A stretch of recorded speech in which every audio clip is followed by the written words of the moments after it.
Shalom, que Dieu vous bénisse et que sa grâce se répande dans vos vies au nom de Jésus-Christ de Nazareth.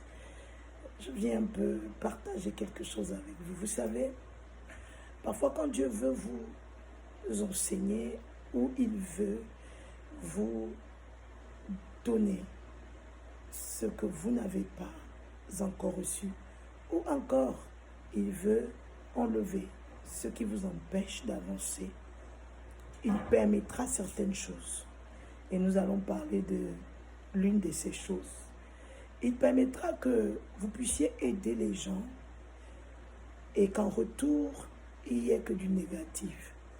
Il permettra qu'il y ait autour de vous des personnes ingrates envers vous, des personnes qui méprisent même le bien que vous leur avez fait, des personnes même qui piétinent votre grâce, votre onction, des personnes même qui ne reconnaissent pas que votre financement les avait aidés à investir dans une entreprise, par exemple. Et lorsque vous passez par ces épreuves, par cet enseignement, parce que moi j'appelle ça un enseignement, il est important de retenir ce que Dieu voulait vous enseigner, ce que Dieu voulait vous transmettre ou ce que Dieu voulait enlever.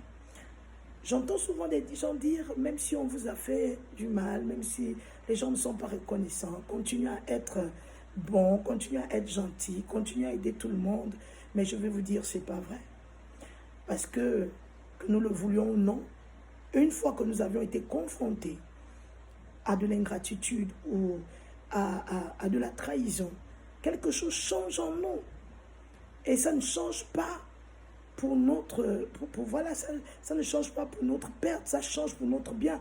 Parce que dans tout ce que nous avons vécu, nous avons aussi notre part de responsabilité.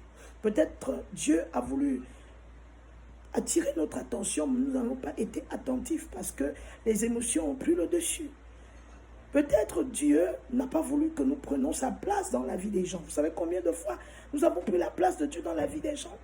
En apportant de l'aide, en nous donnant des financements, en nous levant pour faire certaines choses, alors que Dieu ne nous avait pas demandé de le faire. Donc nous prenons la place de Dieu. Au lieu que les gens aillent vers le Seigneur, au lieu que les gens manifestent la foi envers Dieu, ils commencent à manifester leur espérance envers vous, sachant que vous avez un peu de ressources et ils pourront s'en en procurer.